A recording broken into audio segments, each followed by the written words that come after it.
Hello friend, this is साक्षी तोमर और ये मेरा चैनल है लर्निंग हब।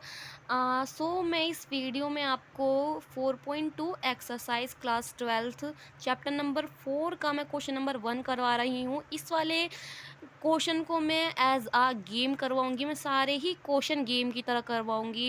ये क्वेश्चनों को क्वेश्चन मत समझना और हार्ड मत समझना बिल्कुल भी, क्योंकि मैं आपको इनकी बहुत बहुत बहुत डिटेल में समझाऊँगी कि ये क्वेश्चन जो आए ये किस तरह से करने हैं। ठीक है, बेसिकली चलो हम स्टार्ट करते हैं ज़्यादा टाइम ना वेस्ट करते हुए। सो लाइक सब्सक्राइब, ठीक है। अ, क्योंकि आपका एक लाइक और सब्सक्राइब मेरे लिए बहुत वैल्यू रखता है। ठीक है, सो क्वेश्चन नंबर 1 कहता है 4.2 एक्सरसाइज का, using the properties of determinant. Determinant की प्रॉपर्टी यूज़ करनी है। ठीक है, 5 प्रॉपर्टी होती हैं, हमने वो पढ़ रखी हैं पहले। मैंने इसकी प्रॉपर्टी ही की वीडियो ही अपलोड कर रखी है, आप उसे देख लें। लेकिन इस वाली वीडियो में भी जो इस वाली क्वेश्चन में प्रॉपर्टी लगेगी मैं उसे रिवाइज करवाऊंगी। ठीक है, और समझाऊंगी कि वो प्रॉपर्टी बनती कैसे है और अप्लाई कैसे होती है। ठीक है, and without expanding prove it. और इसे बिना कुछ तोड़े मरोड़े, ठीक है ना, बिना एक्सपेंड करे ना, बिना सॉल्व करे इसे तुम्हें इसका प्रूव करना है। इस वाले को तुम्हें ज़ीरो आंसर लाना है। इसे हम कैसे करेंगे, देखो स्टार्ट करते हैं। एक बार सॉल्यूशन में अगर कभी भी आप पेपर दे रहे हो, ठीक है, तो एक बार आप सेम क्वेश्चन उतार लो सॉल्यूशन लिख के।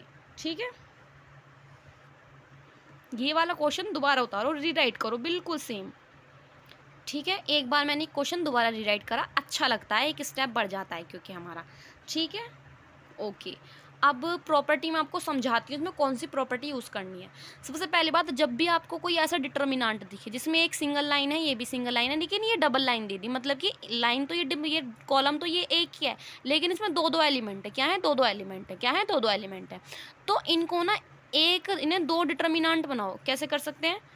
इनका हम दो डिटर्मिनांट बना सकते हैं। जैसे कि मैंने ये दो डिटर्मिनांट बनाए, ठीक है, ओके, दो डिटर्मिनांट बनाए। ये वाला डिटर्मिनांट, इनके बीच में साइन लगाओ। जो ये डबल डबल दे रखे हैं ना, इनके जो बीच में लग रहा है, इन सब के बीच में क्या लग रहा है? प्लस लग रहा है, तो यहाँ पे प्लस लगा दो आप। ठीक है, एक डिटर्मिनांट ये रहा, एक डिटर्मिनांट ये रहा। ये इन केस के लिए ही है, ऐसे केस के लिए ही करना है। अगर आपको रो में डबल डबल दे रखा हो, एक्स प्लस ए एक्स प्लस वाई, मतलब कुछ भी दे रखा हो, ठीक है, या माइनस दे रखा हो, कुछ भी दे रखा हो, तो आपको दो डिटर्मिनांट पहले बना लेने हैं। ठीक है, ये आपका रूल फर्स्ट है। एक ये सिंगल सिंगल लाइन है, ये तो सब में कॉमन ही है। ठीक है, एक्स वाई और जेड और ए बी एंड सी।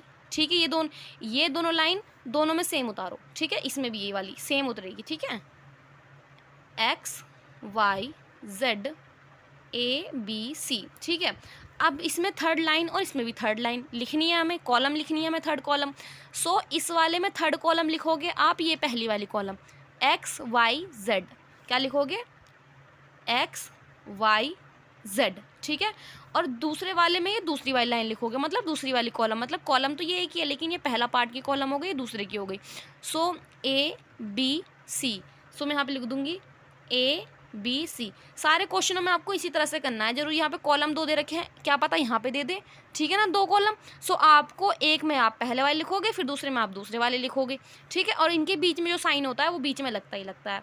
ठीक है, एक प्रॉपर्टी तो ये होती है। ठीक है, इस क्वेश्चन में दो प्रॉपर्टी यूज हो रखी है। पहली प्रॉपर्टी, जब आपको ये एक साथ करके दे रखी हो तो आपको अलग अलग करके लिखनी पड़ती है। ठीक है, अब हमें इसे किसके प्रूफ करना है? जीरो के प्रूफ करना है। किसके प्रूफ करना है? जीरो के प्रूफ करना है। अब ये कैसे होगा? ठीक है, ध्यान से देखो। दूसरी प्रॉपर्टी बता रही हूँ, प्रॉपर्टी नंबर 1 तो इन्हें अलग अलग करके लिखना हो गया। दूसरी प्रॉपर्टी इसमें यूज हो रही है कि देखो, ये इस डिटर्मिनांट में अगर दो रो या दो कॉलम बिल्कुल सेम है तो इसका आंसर जीरो हो जाएगा। देखो, ये वाली कॉलम और ये वाली column, X Y Z, column number 1 और कॉलम नंबर 3, देखो एक्स वाई जेड बिल्कुल सेम है, तो इसका आंसर क्या हो गया? जीरो हो गया। क्या आप बिना सॉल्व करे इसका आंसर जीरो लिख सकते हो? इनकी जगह कोई डिजिट हो सकती है, ये तो एज आ वेरिएबल दे रखे हैं, कोई कॉन्स्टेंट होगा, जैसे यहाँ पे होता 1 2 3 और यहाँ पे भी 1 2 3।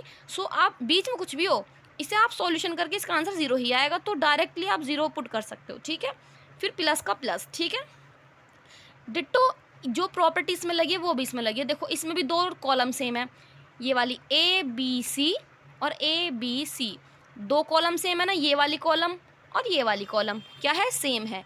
दो कॉलम या फिर दो रो सेम हो जाती हैं तो आंसर क्या आता है उस वाली डिटर्मिनेंट का, 0 आता है, ठीक है। और इजिकल टू 0 तो हमारा चल रहा था, 0 प्लस 0 क्या होता है, 0 ही होता है, equal to 0। So LHS equal to RHS, hence proof, ठीक है। इजी था, कोई हार्ड नहीं था। बस आपको क्या करना है, जो डिटर्मिनेंट में अगर ऐसे ऐसे दो जोड़े बना के लिख रखे हैं तो सबसे पहली बात होती है कि इन्हें एक्सपेंड कर दो, मतलब कि इनको दो डिटर्मिनेंट बनाओ, बीच में वो वाला साइन लगेगा जो इनके बीच में लगता है। अगर यहाँ पर माइनस होता तो मैं यहाँ पर माइनस ही लगाती, ठीक है, लेकिन यहाँ पर प्लस है तो मैंने प्लस लगाया है। फिर एक डिटर्मिनेंट में ये इसके साथ इन दोनों लाइनों को लिखनी है, दूसरे डिटर्मिनेंट में इस वाले के साथ दोनों अपनी कॉलम लिखनी है, ठीक है। एक में देखो XYZ और ABC, ओके।